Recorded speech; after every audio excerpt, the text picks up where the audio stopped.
Hello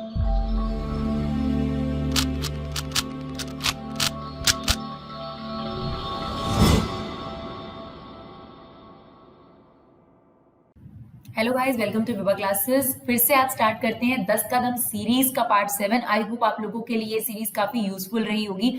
हम लोग रोज जो है वो 8 o'clock के नियर कम्युनिटी पर इसके जो क्वेश्चंस है वो पोस्ट कर देते हैं और होपफुली हमें उम्मीद है कि आप लोगों से काफी सारे क्वेश्चंस हो जाते होंगे और नेक्स्ट डे 8 o'clock के नियरेस्ट आपके पास इसका वीडियो आता है जिसमें आप अपना सॉल्यूशन चेक कर सकते हैं कि वो ठीक है या नहीं है। तो चलिए स्टार्ट करते हैं बिना टाइम वेस्ट करें, बिकॉज हमारा पर्पस ये है कम टाइम में कंसेप्ट ज्यादा। तो क्वेश्चन नंबर 1 देखिए, बहुत इजी क्वेश्चन है।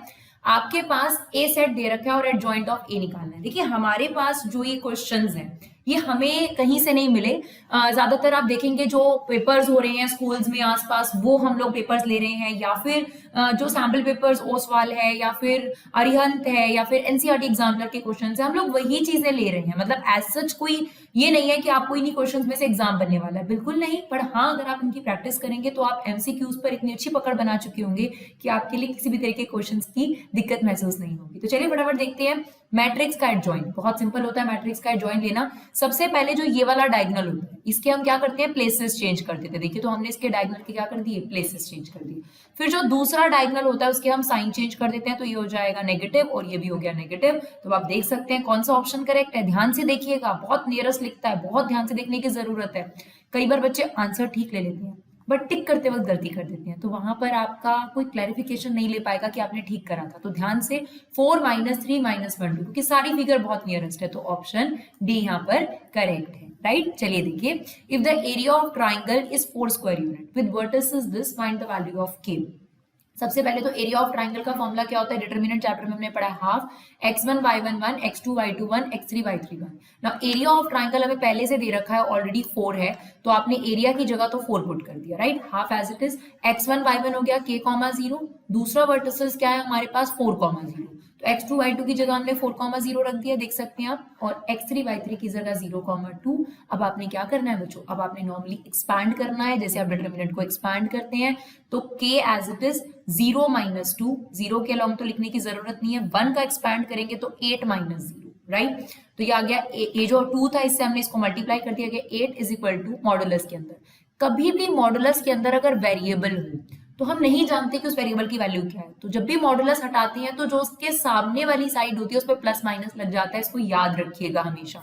हाँ, मॉडुलस के अंदर अगर कोई कांस्टेंट नंबर होता, वो नेगेटिव होता तो हम उसे पॉजिटिव कर देते, बट जब कोई वेरिएबल होता है तो उसके जो सामने वाला है उस पर प्लस माइनस लगा दिया जाता है। राइट, आप देख भी सकते हैं जितने भी आंसर्स है उसमें के 2 आंसर्स हैं, इससे भी आपको पता चल जाएगा कि के का एक नहीं 2 वैल्यूज आनी चाहिए। राइट, तो आपके पास एक बार -2 के प्लस 8 को हमने 8 के इक्वल इक्वेट करा, एक बार -2 के प्लस 8 को -8 के इक्वल इक्वेट करा, तो 8 - 8 0, 0 अपॉन -2 करेंगे तो 0 ही आएगा। तो एक तो वैल्यू 0 है ही है, वो तो देखिए सब में ही दे रखी है ना, तो इससे हिंट नहीं मिलेगा, दूसरी वैल्यू निकालनी पड़ेगी। -8 और ये भी जाके -8 हो जाएगा, -16, उसे -2 से डिवाइड करेंगे तो आ जाएगा 8, यानी हमारा यहाँ पर आंसर कौन सा करेक्ट है, 0, 8, यानी के की 2 वैल्यूज हैं 0 और 8, है ना। चलिए देखिए, बहुत छोटे छोटे से सॉल्यूशंस हैं, साथ साथ अगर आप देखते जाएंगे तो आपका टाइम कम बचेगा, हम इसको करके दिखाएंगे उतना ही टाइम आपको देखने में लगेगा। आई होप आप ऑलरेडी जो है एनसीईआरटी कर आए और उसके बाद ही आप ये एमसीक्यूज कर रहे हैं, तो आपको ये सब चीजें फटाफट से जो है पता है, सिर्फ आपके आंसर्स में थोड़ी सी गलती हो सकती है। अब देखिए कॉन्टिन्यूटी का क्वेश्चन भी आप देखेंगे तो 1 मार्कर में आपको जरूर मिलेगा। तो यहाँ पर आप देखेंगे इस तरीके के क्वेश्चन होते हैं कि फंक्शन ऑलरेडी कॉन्टिन्यूस गिवन होता है और आपको मिसिंग वैल्यू निकालनी होती है। हमने और भी क्वेश्चन अपलोड किए हैं, सेम ऐसे ही क्वेश्चन है। कोई प्रैक्टिस पेपर थोड़ा टफ मिलेगा आपको, कोई थोड़ा इजी मिलेगा, तो दोनों तरीके से, ताकि आपका मोराल जो है वो अप रहे। अगर आप इजी करेंगे तो आपको लगेगा ऐसे क्वेश्चंस भी आ सकते हैं, क्योंकि जो बोर्ड में पेपर होता है वो बहुत ही बैलेंस्ड पेपर होता है, बहुत ज्यादा हाई फाई नहीं होता। जैसे कई सैम्पल पेपर बहुत टफ बना दिए जाते हैं, बहुत ज्यादा हाई फाई नहीं होता है ना, सभी स्कूलों को देखकर, गवर्नमेंट प्राइवेट सभी स्कूलों को देखकर बनाया जाता है, तो बहुत बैलेंस्ड पेपर होता है। इजी क्वेश्चंस भी होते हैं और थोड़े डिफिकल्ट क्वेश्चंस भी होते हैं, तो हम भी यही कर रहे हैं, एक पेपर 10 क्वेश्चन लाते हैं, थोड़े इजी थोड़े मुश्किल, इस तरीके से हम लोग ला रहे हैं। तो चलिए, इसमें दे रखा है कि फंक्शन कॉन्टिन्यूअस है, हमें क्या करना है, यहाँ पर के की वैल्यू निकालनी है। तो सबसे पहले देखिए, हम यहाँ पर ये देखते हैं कि इसकी कॉन्टिन्यूटी किस पे चेक करनी है, 5 पर। 5 और 5 से लेस देन के लिए आपके पास ये फंक्शन है, यानी अगर आप बात करेंगे लेफ्ट हैंड लिमिट और f(5) के लिए सेम फंक्शन है, और राइट हैंड लिमिट के लिए आपको दे रखा है 2 की, x की वैल्यू 5 से बड़ी है, तो किसको इक्वेट करने का फायदा है? या तो आप राइट हैंड लिमिट और लेफ्ट हैंड लिमिट को इक्वेट कर लो, या एफ ऑफ 5 को राइट हैंड लिमिट के, क्योंकि इन दोनों के लिए अलग अलग फंक्शंस हैं। जिनके लिए सेम फंक्शन होता है उनको इक्वेट करने से कोई फायदा नहीं है ना, तो इन दोनों को इक्वेट करने से कोई फायदा नहीं होगा। तो हमें किससे इक्वेट कर रहे हैं? अगर ये फंक्शन कॉन्टिन्यूअस है तो right hand limit is equal to left hand limit, right. Now right hand limit is limit x approaches 5 plus, 5 plus पे आपका कौन सा फंक्शन है? 2 के। लिमिट x अप्रोचेस 5 का लेफ्ट पे कौन सा फंक्शन है? 3x minus 8। क्योंकि बच्चों ये कांस्टेंट है तो इस पे लिमिट लगाने की जरूरत ही नहीं है, यहाँ x है ही नहीं कहीं पर भी, तो इसलिए लिमिट हटकर सीधा हमारा आंसर क्या आ गया यहाँ पर? 2 के। यहाँ पर हमें करना पड़ेगा x किससे अप्रोच कर रहा है? 5 के लेफ्ट से, यानी आपने x की वैल्यू क्या पुट करनी है? 5 में से h को माइनस कर कर। और ये h क्या होता है? ये बहुत नजदीक होता है 0 के, तो x की जगह हमने पुट कर दिया 5 minus h, where h approaches 0, और माइनस 8 तो है ही है। अब h को पुट कर दीजिए 0, और जैसे ही आप h को 0 पुट करेंगे लिमिट हट जाएगी। ये आ गया 15 माइनस 8 दैट इज 7, तो 2k इज इक्वल टू 7, तो आपके पास k की वैल्यू कितनी आ गई? 7/2, that means option A is correct, right. चलिए देखिए क्वेश्चन नंबर 4 देखते हैं। क्वेश्चन नंबर 4 में क्या कहता है? आपको डेरिवेटिव लेना है आप लोगों ने, राइट। तो चलिए हमने यहाँ फंक्शन लिख लिया और इसका आप डेरिवेटिव ले लेते हैं। लॉग का डेरिवेटिव क्या होता है? लॉग का डेरिवेटिव होता है 1/x, तो पहले हमने इसका डेरिवेटिव ले लिया 1/x। अब x की जगह इसने लिया तो आपको इसका डेरिवेटिव लेना पड़ेगा ना, और जब आप इसका डेरिवेटिव लेंगे तो क्या लगेगा? Quotient rule. फर्स्ट का derivative -2x, second as it is, minus second का डेरिवेटिव 1 का डेरिवेटिव 0 और x स्क्वायर का 2x, and first as it is upon में सेकेंड का होल स्क्वायर, राइट। चलिए अब ये रेसिप्रोकल हो गया, ये हो गया 1 plus x square upon 1 minus x square, इसे अंदर इंटू कर दीजिए, it's -2x minus 2x cube, it's -2x plus 2x cube, ये इससे कट जाएगा। अपॉन में हमारे पास है 1 प्लस एक्स स्क्वायर का होल स्क्वायर, ना ये भी इससे कट जाएगा, तो हमारे पास रह गया -4x अपॉन में 1 minus x square 1 plus x square, it's like a minus b a plus b, तो क्या बन जाएगा? a square minus b square, तो 1 का स्क्वायर ही हो गया, और x का स्क्वायर करेंगे तो x की पावर 4, यानी हमारा यहाँ पर कौन सा ऑप्शन करेक्ट है? Option b is the correct option, right. चलिए देखते हैं क्वेश्चन नंबर 5, क्वेश्चन नंबर 5 देखते हैं। उसमें भी आपको डेरिवेटिव ही लेना है, तो इजी क्वेश्चन है आपके पास। चलिए फटाफट से इसका डेरिवेटिव लेते हैं।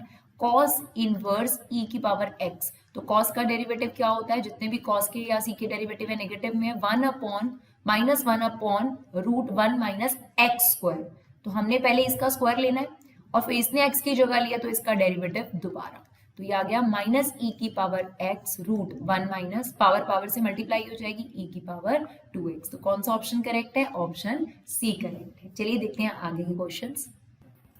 चलिए क्वेश्चन देखते हैं। इसमें एक्चुअली 16th क्वेश्चन है, लेकिन ये 6th क्वेश्चन है हमारे क्वेश्चंस के हिसाब से, क्योंकि मैंने जो सैम्पल पेपर से पिक किया है उसमें ये 11 to 20 थे बच्चों, तो वहीं पे हमने लिया है। तो आपके हिसाब से अभी का ये क्वेश्चन क्या है? 6 है, तो याद रखिएगा। वैसे इसका सॉल्यूशन नंबर 16 है। तो आपको कहता है ये फंक्शन गिवन है, ये क्वेश्चन हमने पहले भी डिस्कस करा है। जो लोग हमारी सीरीज के एक एक टॉपिक को कर रहे हैं, के क्वेश्चन को कर रहे हैं, उन्हें याद आना चाहिए। ये आपके पास 10x माइनस एक्स गिवन है और आपको बताना है ऑलवेज इंक्रीजेज है, ऑलवेज डिक्रीजेज है। तो चलो सबसे पहले डेरिवेटिव ले लेते हैं, क्योंकि किसी भी फंक्शन के बारे में इंक्रीजिंग डिक्रीजिंग बताने से पहले उसका डेरिवेटिव, तो 10 का डेरिवेटिव सेकंड स्क्वायर एक्स और x का डेरिवेटिव 1।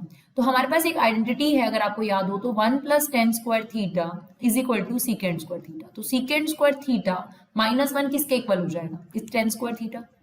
अब आप देखिए, अगर मैं आपसे कहूं कि यहाँ x की कोई भी वैल्यू पुट करी जाए f डैश होल स्क्वायर, तो ये f डैश x पॉजिटिव ही आएगा for every value of x। आप x की जो मर्जी वैल्यू पुट कर लो, 10x का होल स्क्वायर की वजह से इसका आंसर पॉजिटिव आएगा। और अगर f डैश x का आंसर पॉजिटिव आएगा तो फिर ये ऑलवेज इंक्रीजेस हुआ ना, यानी for every value of x this function is increases, right. यहाँ पे क्वेश्चन नंबर 17 बहुत अच्छा है, इसे ध्यान से समझने की कोशिश करिएगा। तो चलिए फटाफट से क्वेश्चन नंबर 17 देखते हैं। इसमें आपको क्या दे रखा है? टेंजेंट की इक्वेशन दे रखी है और पॉइंट ऑफ कांटेक्ट भी दे रखा है। ये बता रहा है कि आप मुझे वो पॉइंट बताओ जहां पर ये टेंजेंट एक्स एक्सिस को मीट कर रहा हो। चलो आप जैसे नॉर्मली जानते हैं, पहले वो करते हैं। हमें सबसे पहले टेंजेंट की स्लोप निकालनी है, राइट। टेंजेंट की स्लोप निकाल लेते हैं, dy बाई dx, e की पावर 2x का डेरिवेटिव e की पावर 2x, 2x का दोबारा लेंगे तो 2 आ जाएगा। अब हमें पॉइंट ऑफ कांटेक्ट तो ऑलरेडी गिवन है 0,1, तो आप x की जगह 0 पुट कर सकते हैं। तो हमने x की जगह 0 पुट कर दिया, e की पावर 0, e की पावर 0, किसी की भी पावर 0 क्या होती है? 1। तो हमारे पास जो टेंजेंट की स्लोप है वो 2 आ गई। क्लियर है। अब अगर आप टेंजेंट की इक्वेशन बनाते हैं तो y minus y one slope x minus x one, right. y1 की वैल्यू कितनी है 1, क्योंकि हमें 0,1 ऑलरेडी पॉइंट ऑफ कॉन्टैक्ट दे रखा है। स्लोप भी हमारे पास आ गई 2, x माइनस एक्स वन है 0, यानी हमारे पास इक्वेशन ऑफ टेंजेंट बन गई y is equal to 2x plus 1 बन गई। बस अब उसने ये पूछा है कि अगर मान लीजिए ये जो टेंजेंट की इक्वेशन है ये x एक्सिस को कट करती हुई जा रही है, अगर, तो वहां पर ये पॉइंट क्या होगा, तो अगर ये x एक्सिस को कट करी होगी तो x की वैल्यू होगी लेकिन y की वैल्यू 0 होगी।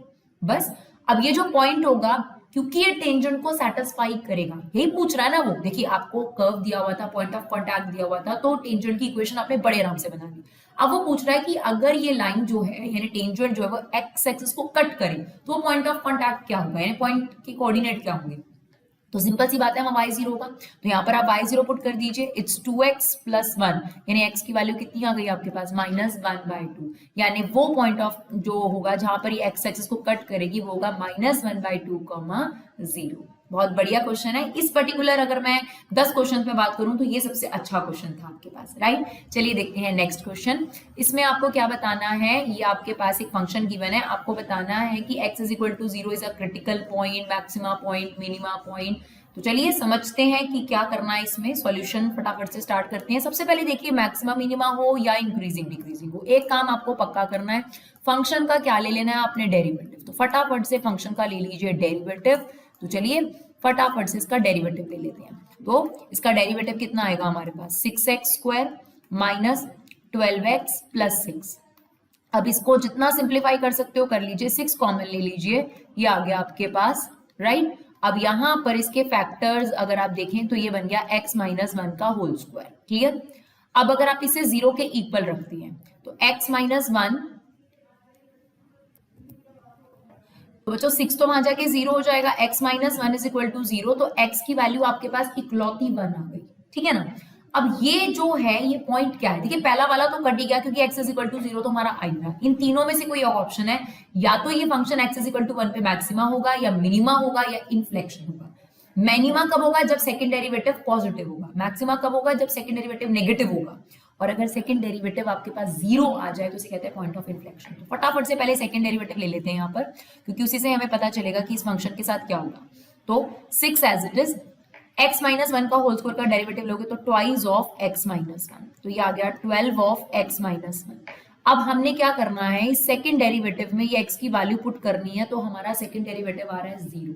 जब सेकंड डेरिवेटिव ना तो पॉजिटिव आए ना तो नेगेटिव आए, तो जो पॉइंट आपके पास है उसे क्या कहा जाता है, point of inflection. That means यहाँ पर ऑप्शन डी जो है वो आपका करेक्ट ऑप्शन है, राइट। चलिए देखते हैं क्वेश्चन नंबर 19 और 20 फटाफट से, और फिर हमारा ये वाला पार्ट जो है वो खत्म हो जाएगा, पार्ट 7, सॉरी। चलिए क्वेश्चन नंबर 19 देखते हैं। आपको ए मैट्रिक्स दिया, बी मैट्रिक्स दिया और कहता है 3a माइनस 5b का कैलकुलेशन करिए। तो चलिए फटाफट से हम 3a माइनस 5b यानी ए मैट्रिक्स को 3 से मल्टीप्लाई कर दीजिए, ये हो जाएगा 2 3 5, that is 1 2 4, that is 7 6 2, right, minus 5b। चलिए 5b करते हैं, इसको 5 से मल्टीप्लाई करेंगे तो ये आ जाएगा 2 3 5, ये आ जाएगा 1 2 4 7 6 2। आप देखेंगे दोनों मैट्रिक्स बिल्कुल सेम है, इसका मतलब हमारे पास जो आंसर आने वाला है वो एक 0 मैट्रिक्स आंसर आने वाला है, यानी हमारा यहाँ पर ऑप्शन बी जो है वो करेक्ट ऑप्शन है, राइट। चलिए देखते हैं लास्ट क्वेश्चन, और इसके बाद फिर हम नए टॉपिक की तरफ, नई सीरीज की तरफ बढ़ेंगे। तो हमारे ये 10 क्वेश्चन 15 मिनट के अंदर विद सॉल्यूशन आपके सामने होते हैं। तो चलिए आपको भी अपनी स्पीड बढ़ानी है, क्योंकि आपको पता है कि एमसीक्यूज में आपको टाइम कम है और आपको हर क्वेश्चन पर कम से कम टाइम के अंदर करना है। चलिए देखिए, आपको कहता है कि ये जो सब्जेक्ट टू कंस्ट्रेंट दे रखे हैं इसके 1 सॉल्यूशन है, नो सॉल्यूशन है, 2 सॉल्यूशन है, इनफाइनाइट सॉल्यूशन है। तो बनाए बिना तो नहीं पता चलेगा, तो x plus y is equal to 8, 3x plus 5y is equal to 15। फटाफट से आप बना सकते हैं, दो सॉल्यूशंस निकाल लीजिए इनके। x को 0 रखेंगे तो y 8 और ये 8 तो x 0। यहाँ पर भी आप फटाफट से 2 सॉल्यूशंस निकाल लीजिए, क्या आ गए, x 0 तो ये 5, राइट, और अगर ये 3 हमने रखा तो ये आ जाएगा आपके पास 0। 2 पॉइंट्स आ गए हमारे पास। चलिए अब फटाफट से इसके लिए लाइन ड्रॉ कर लेते हैं। यहाँ पर आपके पास 1 2 3 4 5 6 7 8, आप लोगों ने भी रफली फटाफट से आइडिया लेना है, बट ये भी ध्यान रखना है कि गलत ना हो जाए, इस चीज का आपने बहुत ज्यादा ध्यान देना है बच्चों। 6 7 8 राइट। एक है 0,8 वाला पॉइंट, एक है 8,0। तो हमारी जो पहली लाइन है वो ये बन जाएगी right, that is x plus y is equal to 8। दूसरी लाइन है हमारे पास 0,5 0,5 एंड 3,0, दिस वन। ठीक है, तो ये लाइन हमने इस तरीके से बना दी। ये लाइन हमारे पास आ गई 3x plus 5y is equal to 15। अब फटाफट से हमें इनका शेडेड एरिया देखना है, तो आपने कोई भी ऐसा पॉइंट लेना है जो लाइन पे नहीं है। तो फर्स्ट ऑफ ऑल मैं ये जो ए बी लाइन है इसके लिए एक पॉइंट देख रही हूँ 0,0 जो इस लाइन पर नहीं है। तो ये रही मेरे पास ये line 3x plus 5y less than 15। अब मैं यहाँ 0,0 रखूंगी अगर, तो 0 छोटा होता है 15 से, बिल्कुल ट्रू है। तो ट्रू एरिया यही है, यानी हमें इस लाइन के नीचे शेड करना है। ठीक है, दूसरी लाइन है ये वाली, इसके लिए भी आप 0,0 ले सकते हैं बिकॉज इस पर भी 0,0 नहीं है।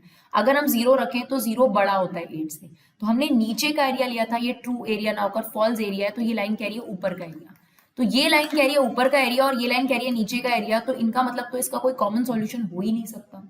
ठीक है ना, तो there is no feasible solution is the answer. तो आई होप बच्चों आप लोगों को ये जो सीरीज है वो यूजफुल लग रही होगी। अगर आपको यूजफुल लग रही है तो प्लीज अपना कीमती समय निकालकर हमारे चैनल को सपोर्ट करिए।